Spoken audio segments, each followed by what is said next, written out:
Digital ಲೈವ್ಗೆ ಸ್ವಾಗತ. ನಾನು ಧನುಶ್ರೀ ಪೂಜಾರಿ.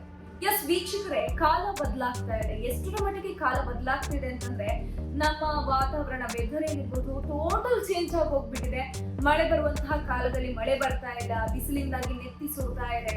ಒಂದು ಮೇ ಜೂನ್ ಅಷ್ಟರೊತ್ತಿಗೆ ಮುಂಗಾರು ಆರಂಭ ಆಗ್ಬೇಕಿತ್ತು. ನೀರಿನ ಸಮಸ್ಯೆ ಎದುರಾಗಿದೆ. ನಾವೆಲ್ಲ ಶಾಲೆಗೆ ಹೋಗ್ತಿದ್ದಂತಹ ಸಂದರ್ಭದಲ್ಲಿ ಒಂದು ಜೂನ್ ನಲ್ಲಿ ಶಾಲೆ ಸ್ಟಾರ್ಟ್ ಆಗುತ್ತೆ. ಆ ಶಾಲೆಗೆ ಹೋಗುವಂತಹ ಸಂದರ್ಭದಲ್ಲಿ ನಡ್ಕೊಂಡು ಹೋಗ್ತಿರುವಂತಹ ಸಂದರ್ಭದಲ್ಲಿ ಹೋ ಅಂತ ಮಳೆ ಬರ್ತಾ ಇತ್ತು. ನಾವೆಲ್ಲ ಬಟ್ಟೆ ಒದ್ದೆ ಮಾಡ್ಕೊಂಡು ಶಾಲೆಗೆ ಹೋಗಿರುವಂತಹ ಸಂದರ್ಭ ಆವಾಗೆಲ್ಲ. ಇವಾಗ ನೋಡಿ, ಮೇ ಮುಗೀತು, ಮೇ ಎಂಟಲ್ಲಿ ಶಾಲೆ ಸ್ಟಾರ್ಟ್ ಆಯ್ತು, ಜೂನ್ ಆಯ್ತು, ಜೂನ್ ಮುಗಿತಾ ಬಂತು, ಈಗ ಜುಲೈಗೆ ಕಾಲಿಡುವಂತಹ ಹೊತ್ತು. ಆದ್ರೆ ಮಳೆ ಬರ್ತಾ ಇಲ್ಲ. ಈ ಮಳೆ ಮುಂಗಾರು ಆಗಮನ ಆಗಿಲ್ಲ. ಹೀಗಾಗಿ ಅಲ್ಲಲ್ಲಿ ಒಂದು ನೀರಿನ ಅಭಾವ ಉಂಟಾಗ್ತಾ ಇದೆ. ಜಲಾಶಯದಲ್ಲಿ ನೀರಿನ ಸಮಸ್ಯೆ ಎದುರಾಗ್ತಾ ಇದೆ. ಹೀಗಾಗಿ ಒಂದು ಜಲಾಶಯದಲ್ಲಿ ನೀರಿನ ಮಟ್ಟ ಕಡಿಮೆ ಆಗ್ತಿದೆ ಅಂತಂದ್ರೆ ಅಲ್ಲಿನ ಹಳ್ಳಿಯ ಜನರು ಇರಬಹುದು ಅಥವಾ ಸಿಟಿ ಜನರು ಇರಬಹುದು, ಅವರಿಗೆ ನೀರಿನ ಅಭಾವ ಉಂಟಾಗುತ್ತೆ. ಹಾಗೇನೆ ಕೆಲವು ಶಾಲೆಗಳಲ್ಲಿ, ನಮ್ಮ ರಾಜ್ಯದ ಹಲವಾರು ಜಿಲ್ಲೆಗಳಲ್ಲಿ ಹಲವಾರು ಶಾಲೆಗಳಲ್ಲಿ ರಜೆಯನ್ನು ಕೂಡ ಘೋಷಣೆ ಮಾಡಿದ್ರು. ಯಾಕಂದ್ರೆ ಕುಡಿಯುವ ನೀರಿಲ್ಲ. ಹಾಗೇನೆ ಇನ್ನೂ ಕೆಲ ಕಡೆ ಕಲುಷಿತ ನೀರಿಂದ ಎಷ್ಟೋ ಜನ ಸಾವನ್ನಪ್ಪುದು ನಮ್ಮ ರಾಜ್ಯದ ಘಟನೆ ಇದೆ. ನಾವು ಪ್ರಾಬ್ಲಮ್ ಫೇಸ್ ಮಾಡ್ತಿದೀವಪ್ಪ ಅಂತಂದ್ರೆ ಮಳೆ ಬರ್ತಾ ಇಲ್ಲ, ಹೀಗಾಗಿ ನೀರಿನ ಅಭಾವ ಉಂಟಾಗ್ತಾ ಇದೆ ಅಷ್ಟೇ. ಆದ್ರೆ ನಮ್ಮ ದೇಶದಲ್ಲಿ ಕೆಲವೊಂದು ಘಟನೆ ನಡೆಯುತ್ತೆ. ನಿಜಕ್ಕೂ ಕೇಳೋಕೆ ಬೇಸರ ಆಗುತ್ತೆ. ಏನಪ್ಪಾ ಅಂತಂದ್ರೆ ಈ ಬಿಸಿಲಿನಿಂದಾಗಿ ಎಷ್ಟೋ ಜನ ಸಾವನ್ನಪ್ಪಿದ್ದಾರೆ. ಹೀಟ್ ವೇವ್ ಅಂತೀವಿ. ಈ ಹೀಟ್ ವೇವ್ ಎಷ್ಟು ಡೇಂಜರಸ್ ನೋಡಿ. ಸುಮಾರು 74 ಗಂಟೆಯ ಒಳಗೆ ಅಂದ್ರೆ ಸುಮಾರು 3 ದಿನಗಳ ಒಳಗೆ ಸುಮಾರು 54 ಮಂದಿ ಸಾವನ್ನಪ್ಪಿದ್ದಾರೆ. ಯಾಕೆ ಕಾರಣ ಅಂತಂದ್ರೆ ಈ ಹೀಟ್ ವೇವ್ ಇಂದ.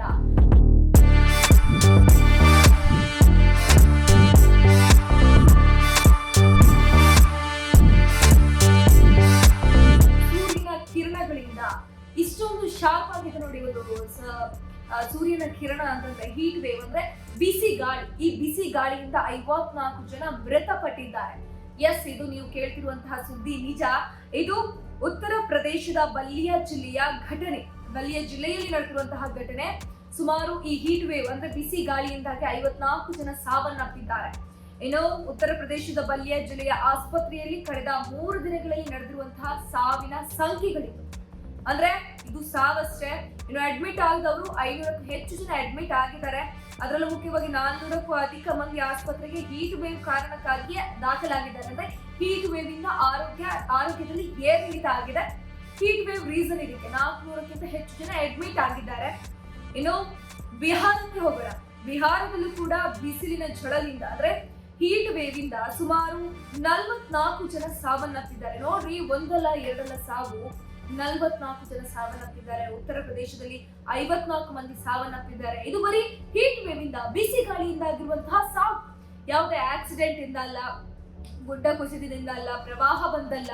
ಒಂದ್ ಕಡೆ ಗುಜರಾತ್ನಲ್ಲೆಲ್ಲ ಬಿಪರ್ಜಾಯ್ ಚಂಡಮಾರುತ ಬರ್ತಾ ಇದೆ, ಸೈಕ್ಲೋನ್ ಎಫೆಕ್ಟ್. ಅಲ್ಲಿ ಜನರನ್ನ ಬದುಕಿಸ್ಬೇಕು ಅಂತ ಬೇರೆ ಕಡೆ ಶಿಫ್ಟ್ ಮಾಡ್ತಾ ಇದ್ದಾರೆ. ಎಷ್ಟು 90,000 1 ಲಕ್ಷ ಜನರನ್ನ ಶಿಫ್ಟ್ ಮಾಡಿದ್ರು. ಯಾಕೆ? ಈ ಮಳೆಯಿಂದಾಗಿ, ಈ ಪ್ರವಾಹದಿಂದಾಗಿ ಜನರು ಬದುಕಬೇಕು ಅಂತ. ಅದೇ ಹೀಟ್ ವೇವ್, ಅದೇ ಮುಂಗಾರು ಬರದೆ ಜನರು ಹೀಟ್ ವೇವ್ ಇಂದ ಸಾವನ್ನಪ್ತಾ ಇದ್ದಾರೆ. ಸುಮಾರು 54 ಒಂದ್ ಕಡೆ ಆದ್ರೆ, ಉತ್ತರ ಪ್ರದೇಶದಲ್ಲಿ 54 ಆದ್ರೆ, ಬಿಹಾರದಲ್ಲಿ ಬಿಸಿಲ ಜ್ವರದಿಂದ, ಹೀಟ್ ವೇವ್ ಇಂದ, ಬಿಸಿ ಗಾಳಿಯಿಂದ 44 ಜನ ಸಾವನ್ನಪ್ಪಿದ್ದಾರೆ. ಇದು ಒಡಿಶಾದಲ್ಲೂ ಅಷ್ಟೇ ಕೂಡ ಒಬ್ರು ಮೃತಪಟ್ಟಿದ್ದಾರಂತೆ. ಇನ್ನು ನೋಡಿ, ಉತ್ತರ ಪ್ರದೇಶದಲ್ಲಿ 400ಕ್ಕೂ ಹೆಚ್ಚು ಜನ ಅಡ್ಮಿಟ್ ಆಗಿದ್ದಾರೆ. ರೀಸನ್ ಹೀಟ್ ವೇವ್ ಇಂದ ಆರೋಗ್ಯದಲ್ಲಿ ಏರಿಳಿತ ಆಗಿದೆ ಅಂತ. ಇನ್ನು ಜೂನ್ 15ರಿಂದ 154 ಜನ ದಾಖಲಾಗಿದ್ದಂತೆ. ಜೂನ್ 15ರಂದು ಅಂದು 23 ಜನ ಸಾವನ್ನಪ್ಪಿದ್ರು. ನೋಡಿ, ಜೂನ್ 15ರಂದು 154 ಜನ ದಾಖಲಾಗಿದ್ದು, ಅದರಲ್ಲಿ ಒಂದು ದಿನದೊಳಗಡೆ 23 ಜನ ಸಾವನ್ನಪ್ಪಿದ್ರಂತೆ. ಇನ್ನು ಜೂನ್ 16ಕ್ಕೆ 134 ಜನ ದಾಖಲಾಗಿದ್ರು. ಅವತ್ತು 20 ಜನ ಸಾವನ್ನಪ್ಪಿದ್ರು. ಒಂದೇ ದಿನದಲ್ಲಿ ನಡೆದಿರುವಂತಹ ಸಾವು ನೋಡಿ. ಈ ಕೊರೋನಾ ಆಗಿತ್ತಲ್ವಾ, ಕೊರೋನಾ ಬಂದಿತ್ತಲ್ವಾ ಸೋಂಕು, ಆ ಸಂದರ್ಭದಲ್ಲಿ ಆಗ್ತಿದ್ದಂತಹ ಸಾವುಗಳ ಸಂಖ್ಯೆ ಇದೆ. ಒಂದು ದಿನಕ್ಕೆ 20, ಒಂದು ದಿನಕ್ಕೆ 24 ಜನ ಸಾವನ್ನಪ್ಪಿದ್ದಾರೆ ಅಂತಂದ್ರೆ ನಿಜವಾಗ್ಲೂ ಬೇಸರ ಆಗ್ತಾ ಇದೆ. ನಮ್ಮ ವಾತಾವರಣದಲ್ಲಿ ಏನು ಇಂತಹ ಏರಿಳಿತ ಆಗ್ತಾ ಇದೆ ಅಂತ. ಇನ್ನು ಬಿಸಿಲಿನ ಝಳಕ್ಕೆ ಪ್ರಾಣ ಬಿಟ್ಟ ಬಹುತೇಕರೆಲ್ಲ 60 ವರ್ಷ ಮೇಲ್ಪಟ್ಟವರು. ಇಲ್ಲಿ ಇನ್ನೊಂದು ವಿಚಾರವನ್ನ ಗಮನಿಸಬಹುದು. ಇಲ್ಲಿ ಈ ಹೀಟ್ ವೇವ್ ಯುವತಿಯರಿಗೆ ಅಥವಾ ಮಧ್ಯಮ ವಯಸ್ಸಿನಲ್ಲಿರೋರಿಗೆ ಅಂತಹ ಒಂದು ಎಫೆಕ್ಟ್ ಏನು ಆಗಲ್ಲ. ಇಲ್ಲಿ ಆಗುವಂತಹದ್ದು 60ಕ್ಕಿಂತ ಮೇಲ್ಪಟ್ಟವರಿಗೆ, 60 ವರ್ಷ ಮೀರಿದವರಿಗೆ ಅಂದ್ರೆ ಅಜ್ಜಿಯವರಿಗೆ. ಸೊ ಇವರೆಲ್ಲ ಜಾಗೃತಿಯನ್ನು ವಹಿಸ್ಕೋಬೇಕು. ಬಿಸಿಲಿಗೆ ಹೋಗಬಾರ್ದು, ಬಿಸಿಲಿನಲ್ಲಿ ನಿಲ್ಲಬಾರ್ದು.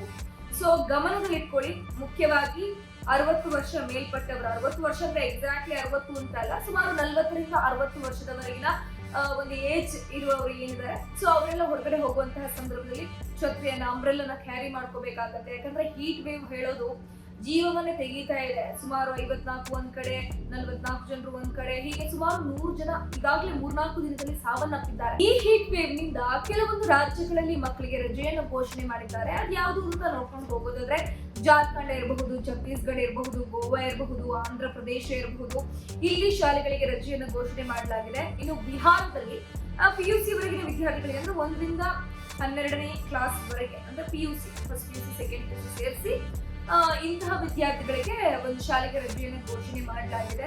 ಇನ್ನು ತಮಿಳುನಾಡು, ಮಧ್ಯಪ್ರದೇಶ, ವಿದರ್ಭ, ಒಡಿಶಾ, ಆಂಧ್ರ ಪ್ರದೇಶ, ತೆಲಂಗಾಣ, ಪಶ್ಚಿಮ ಬಂಗಾಳ, ಉತ್ತರ ಕರ್ನಾಟಕದಲ್ಲೂ ಕೂಡ ಬಿಸಿಲ ಝಳ ಹೆಚ್ಚಾಗುವ ಸಾಧ್ಯತೆ ಇದೆ. ಇದು ಬರೀ ಒಡಿಶಾ ಇರಬಹುದು, ಉತ್ತರ ಪ್ರದೇಶದ ಕಥೆಯಲ್ಲ, ಇದು ನಮ್ಮ ಕರ್ನಾಟಕದಲ್ಲೂ ಕೂಡ ಬಿಸಿಲಿನ ಝಳ ಅಂದ್ರೆ ಹೀಟ್ ವೇವ್ ಇರಬಹುದು, ಬಿಸಿ ಗಾಳಿ ಇರಬಹುದು, ಅದು ಬರೋ ಸಾಧ್ಯತೆ ಇದೆ. ಯಾಕಂದ್ರೆ ಮಳೆಗಾಲ ಇನ್ನು ಆರಂಭ ಆಗಿಲ್ಲ, ಮುಂಗಾರು ಇನ್ನು ಆಗಮಿಸಿಲ್ಲ. ಸೊ ಹೀಗಾಗಿ ಈ ಹೀಟ್ ವೇವ್ ನಿಂದ ನಾವು ಕೂಡ ನಮ್ಮ ಆರೋಗ್ಯವನ್ನ ಕಾಪಾಡ್ಕೊಳ್ಬೇಕು. ಬರೀ 50ರಿಂದ 40ರಿಂದ 60 ವರ್ಷದ ಮೇಲ್ಪಟ್ಟವರಿಗೆ ಮಾತ್ರ ಇದರಿಂದ ಎಫೆಕ್ಟ್ ಆಗುತ್ತೆ ಅಂತ ಅನ್ಕೊಂಬೇಡಿ. ನಾವು ಯೂತ್ಸ್ಗಳು ಕೂಡ ಅಷ್ಟೇ, ನಮ್ಮ ಆರೋಗ್ಯವನ್ನ ನಮ್ಮ ಕೈಯಲ್ಲೇ ಇರೋದು. ಸೊ ನಮ್ಮ ಆರೋಗ್ಯವನ್ನ ನಾವು ಒಂದು ಒಳ್ಳೆಯ ರೀತಿಯಲ್ಲಿ ನೋಡ್ಕೋಬೇಕು. ಹಾಗೇನೆ ಇಲ್ಲಿ ಹಿರಿಯರು, ಅಜ್ಜಿಗಳಿರಬಹುದು ಅಥವಾ ತಂದೆ ತಾಯಂದಿರಿರಬಹುದು, ಇವರೆಲ್ಲರೂ ಕೂಡ ಅಷ್ಟೇ ಒಂದು ಬಿಸಿಲಿಗೆ ಹೊರಗಡೆ ಹೋಗುವಂತಹ ಸಂದರ್ಭದಲ್ಲಿ ಕೂಡ ಒಂದು ನೆರಳಿನ ಜಾಗದಲ್ಲಿ ಇರಬೇಕು. ಬಿಸಿಲಿನಲ್ಲಿ ಒಂದು 5 ನಿಮಿಷಕ್ಕಿಂತ ಜಾಸ್ತಿ ನಿಲ್ಲೇಬಾರ್ದು, 5 ನಿಮಿಷ ಅಂತೂ ನಿಲ್ಲೇಬಾರ್ದು. ಯಾಕಂದ್ರೆ ಬಿಸಿಲನ್ನ ಆದಷ್ಟು ಅವಾಯ್ಡ್ ಮಾಡಬೇಕು. ಹೀಟ್ ವೇವ್ ಅಂದ್ರೆ ನೆತ್ತಿ ಸುಡುತ್ತೆ ಈ ಬಿಸಿಲಿನಿಂದಾಗಿ. ಸೊ ಇದನ್ನೆಲ್ಲ ಸ್ವಲ್ಪ ಅವಾಯ್ಡ್ ಮಾಡಬೇಕು. ಹೀಗಾಗಿ BP ಶುಗರ್ ಇರುತ್ತೆ, BP ಇರುತ್ತೆ ಅಂತವರ ಬಾಡಿಯನ್ನು ಕೂಡ BP ಜಾಸ್ತಿ ಆಗೋ ಸಾಧ್ಯತೆ ಇದೆ, ಬ್ಲಡ್ ಪ್ರೆಷರ್ ಜಾಸ್ತಿ ಆಗೋ ಸಾಧ್ಯತೆ ಇದೆ. ಸೊ ನೀವೆಲ್ಲರೂ ಎಚ್ಚರಿಕೆಯಿಂದರಿ ಈ ಹೀಟ್ ವೇವಿಂದ ಸ್ವಲ್ಪ ದೂರನೇ ಇರಿ, ಬಿಸಿಲಿನಿಂದ ಕೂಡ ಸ್ವಲ್ಪ ದೂರ ಇರಿ.